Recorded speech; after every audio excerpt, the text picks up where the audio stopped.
नमस्कार, knocking-news.com में आपका स्वागत है। मैं हूं गिरजेश वशिष्ठ। भारत में जो अंग्रेज़ी के डॉक्टर हैं, ख़ास तौर पे जो मॉडर्न मेडिकल साइंस के डॉक्टर हैं, जिसको मॉडर्न मेडिकल साइंस कहा जाता है, एलोपैथी वाले, उनका मेडिकल के जो फैसले हैं उनमें उनकी ज़्यादा चलती है और वो डोमिनेट करते हैं। हर चीज़ में वो अपनी सुप्रीमेसी को स्थापित करने में लगे रहते हैं। और उसमें भी जो ख़ास तौर पे भारतीय डॉक्टर हैं उनका अलग ही एक लेवल चलता है। तो जो संस्थाएं हैं, इस देश की संस्थाएं, जो मेडिकल कमीशन है भारत का, इंडियन मेडिकल कमीशन, या दूसरी संस्थाएं जैसे इंडियन मेडिकल काउंसिल है या दूसरी मेडिकल एसोसिएशंस हैं, वहाँ पे इन्हीं का राज चलता है।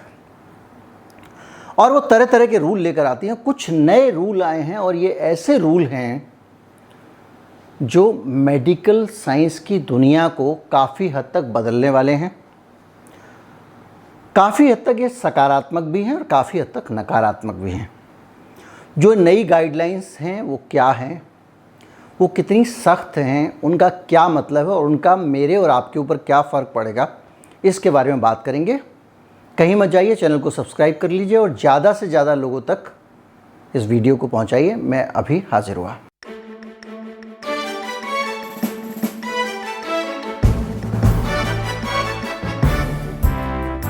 अगर आप हमारी पत्रकारिता को समर्थन देना चाहते हैं, हमें सपोर्ट करना चाहते हैं, तो उसके लिए आप हमें धनराशि दे सकते हैं। एक UPI ID आपको डिस्क्रिप्शन में मिलेगा। इसके अलावा एक बारकोड भी आपको दिखेगा, QR कोड, चौकोर वाला, और उसको भी आप स्कैन करके अपने मोबाइल फ़ोन से भुगतान कर सकते हैं, जैसे कि आप दूसरी चीज़ों के लिए आजकल भुगतान करते हैं।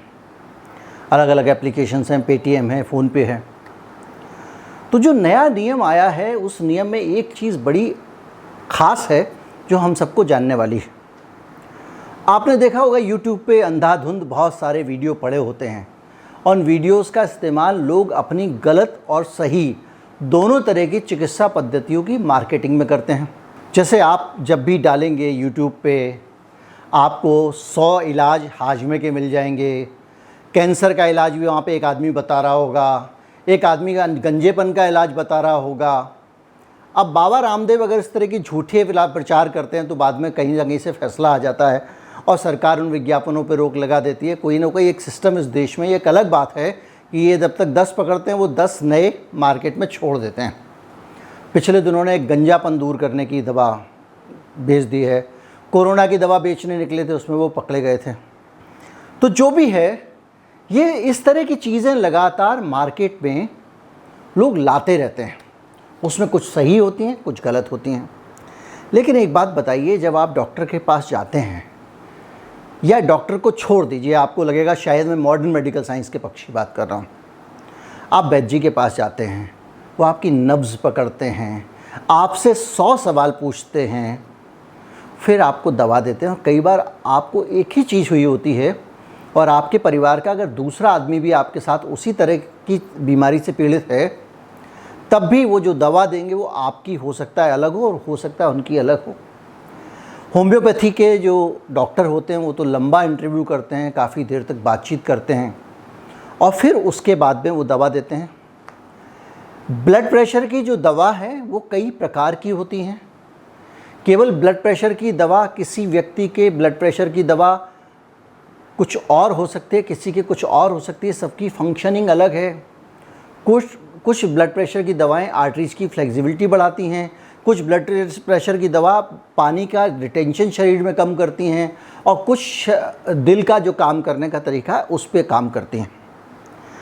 अब आपको कोई आदमी खड़ा होकर कहे कि BP की दवा खा लो और आप खा लें तो क्या होगा? एक सज्जन बड़े प्रसिद्ध हुए थे पिछले दिनों और वो उनके पास में वो दुनिया की हर चीज़ का डाइट के ज़रिए इलाज करना जानते थे। जानते क्या थे? दावा करते थे। लाखों लोग उनके फॉलोअर थे। मेरे जैसे लोगों से कई कई गुना ज़्यादा उनके फॉलोअर हैं। वो पूरी दुनिया में कभी किसी को कहते हैं पाइनएप्पल खाओ, उससे ये ठीक हो जाएगा, कई लोग मर गए। कई लोग उनके इन ऊटपटांग इलाजों से मर गए। इसी प्रकार से तरह तरह के इलाज। एक आदमी जो है वो आदिवासी इलाके में रहता है, एक आदमी उसके पास पहुँच जाता है माइक लेके, एक रिपोर्टर, वो बताने लगता है ये खा लो तो ये हो जाएगा, वो खा लो तो वो हो जाएगा, तेल में घी मिला के पी लो तो ये हो जाएगा। असंख्य दवाएं चल रही हैं। मैं इनमें से किसी भी थेरेपी को या थ्योरी को गलत या सही नहीं कह रहा हूँ, लेकिन आप एक बात बताइए, जब इलाज इतनी पर्सनलाइज चीज़ है, घुटने का दर्द 3 आदमियों को अलग अलग तरीके से हो सकता है। किसी का कार्टिलेज घिसा हो सकता है, किसी का गैप कम हो गया हो सकता है, किसी की जो मसल्स हैं क्वाड्रिसेप मसल्स वो ढीली हो गई हों, किसी की चोट भी कारण हो सकती है।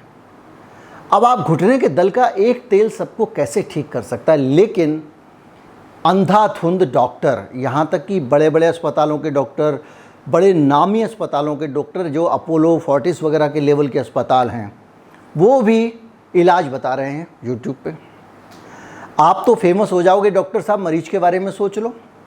अब जो भारत का नेशनल मेडिकल कमीशन है उसने इस पर रोक लगा दी है और इस तरह की प्रैक्टिस जो ऑनलाइन मेडिसिन बताते हैं वो अब कोई भी डॉक्टर नहीं कर पाएगा। ये एक बदलाव है जो नई गाइडलाइंस आई हैं। 104 पेज का एक ड्राफ्ट है पूरा गाइडलाइंस का जो जारी किया जाना है। अभी इस पर फाइनल फैसला नहीं हुआ है, लेकिन ड्राफ्ट आ गया है, मतलब उनके पास में एक मोटा मोटा पूरा खाका है। अब अगर ये होता है तो इसका मतलब सबसे बड़ा लाभ ये मिलेगा कि जो अंधविश्वास में इस देश के लोग बहुत सारे लोग वीडियो भेजते रहते हैं, ये दवा खा लो तो ठीक हो जाएगा। कई लोगों को उनकी पत्नियां प्रेरित करती हैं ये खाइए, कई लोग अपनी पत्नी को कहते हैं ये खा लो ठीक हो जाता है। और इस तरह के जो नीम हकीमी है बगैर सोचे समझे ये जानलेवा मर रही है, बहुत सारे मरीजों की तकलीफ़ें बढ़ जाती हैं, बहुत सारे लोग मर चुके हैं। क्योंकि जो आदमी, मेरा मानना, ये मेरा निजी विश्वास है, मैं पहले कई वीडियो में कह चुका हूँ कि मेरा ये कतई किसी भी व्यक्ति को अधिकार नहीं है कि किसी को खाने की कोई दवा, चेहरे पे लगाने की दवा या कोई भी ऐसी चीज़ जिसके स्वास्थ्य पे अच्छे या बुरे परिणाम हो सकते हैं उसको कम से कम ऑनलाइन सलाह दे।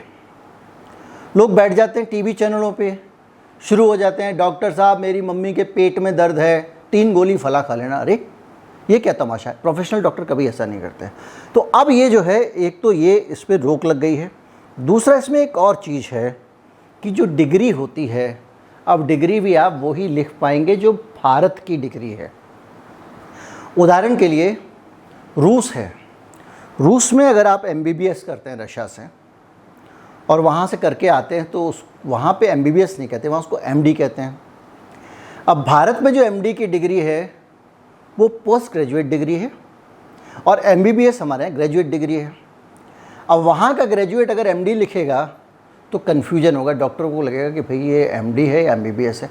ये अलग बात है कि उसको वहाँ से आके एक और टेस्ट देना पड़ता है, आसानी से सीधे सीधे प्रैक्टिस नहीं करता, लेकिन फिर भी डिग्री का अंतर है। एक आदमी स्नातक है, स्नातकोत्तर है। अब वहाँ की स्नातक की डिग्री का नाम वही है जो स्नातकोत्तर का यहाँ पे। तो इनका कहना ये है मेडिकल कमीशन का कि आप अपनी डिग्री वो लिखो जो भारत में चलते। लेकिन मुझे एक चीज़ समझ में नहीं आई, ये कैसे हो सकता है? एक आदमी को डिग्री मिली है, उस पर लिखा हुआ MD, आप कह रहे हो नहीं भारत में उसको MBBS कहते हो तो तुम MBBS लिखो, ये कैसे हो सकता है? इसका कुछ रास्ता इनको निकालना होगा। इसके अलावा एक मॉडर्न मेडिकल साइंस के बारे में भी बात है। भाई आप आयुर्वेद के डॉक्टर हो, आपने 5 साल पढ़ाई की आयुर्वेद की, 5.5 साल आप BA MS करके आए, MA MS किया आपने, तो आपने वहाँ पे आयुर्वेद की दवा सीखी है ना। आप आयुर्वेद की दवा देने के बजाय आप एलोपैथी की दवा क्यों दे रहे हो? एलोपैथी की दवा अलग विद्या है, उतना ही पढ़ने की आवश्यकता होती है, लेकिन अक्सर लोग ऐसा कर देते हैं। ठीक इसका उल्टा ये भी होता है कि जो एलोपैथी के डॉक्टर हैं, जो मॉडर्न मेडिकल साइंस के डॉक्टर हैं, वो आयुर्वेद की दवा लिखने लगते हैं। भैया लिवर के लिए दवा ले लो, वो उनको देने का अधिकार नहीं है क्योंकि वो जानते नहीं है। तो इसको भी मेडिकल कमीशन ने रोक लगा दी है, इसको साफ साफ कह दिया है कि अब ऐसा आप नहीं कर पाएंगे। इस क्रॉस पैथी इसको कहा जाता है, क्रॉस पैथी मतलब दूसरी पैथी का इलाज ये नहीं कर पाएंगे। अब मैं आपको कुछ चीज़ें ग्रे एरियाज़ बताता हूँ। जैसे फिजियोथेरेपिस्ट है, फिजियोथेरेपिस्ट एक फुल फ्लेजेड मेडिकल साइंस है। उसको यहाँ पे हिंदुस्तान में इन पूरे मेडिकल वालों की जो डोमिनेंस है, इन्होंने उसको पैरामेडिकल डिग्री की तरह घोषित कर रखा है।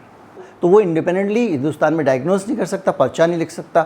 इस तरह के नियम भी है जिनको बदला जाना चाहिए, लेकिन जैसा मैंने बताया यहाँ पे सुप्रीमेसी है मॉडर्न मेडिकल साइंस की, एलोपैथी की, तो उसकी ज़्यादा चलती है। टेलीमेडिसिन का भी कुछ बहुत सारा रूल बना दिया उन्होंने। जैसे कि अगर आप किसी को टेलीमेडिसिन दे रहे हैं तो आपको उस आदमी को आपसे बात करनी पड़ेगी, आपको उससे पूरा मर्ज समझना पड़ेगा। 18 साल से छोटा है तो सारी की सारी चीज़ें आपको देखनी पड़ेंगी और आपको उस आदमी को पर्सनल तरीके से बातचीत करके ही दवा बतानी है। ऐसे नहीं कि आपने जो है उसने लिख दिया पेट में दर्द, आपने इधर से दवा लिख दी।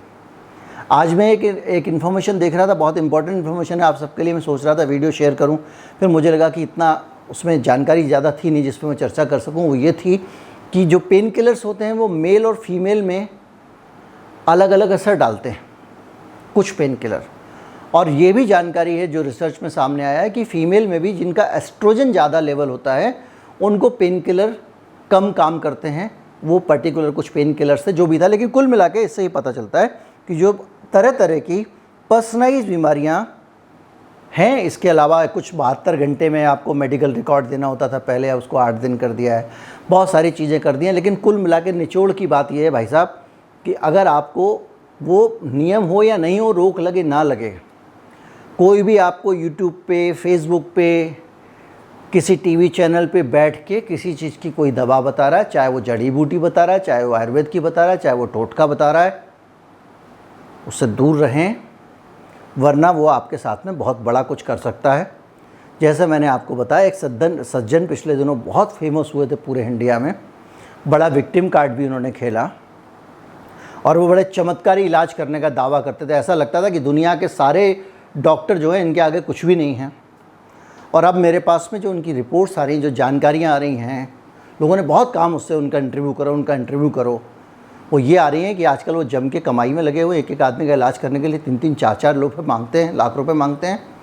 और कई लोगों की मौत उनके गलत इलाज से हो गई, कई कैंसर पेशेंट्स मारे गए।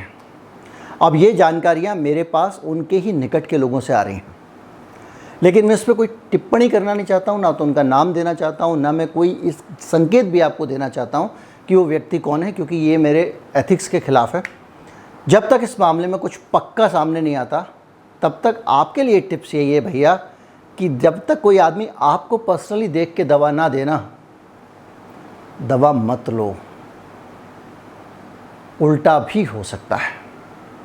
उम्मीद करता हूँ ये वीडियो अच्छा लगा होगा, ज़्यादा से ज़्यादा लोगों तक पहुँचाएँ।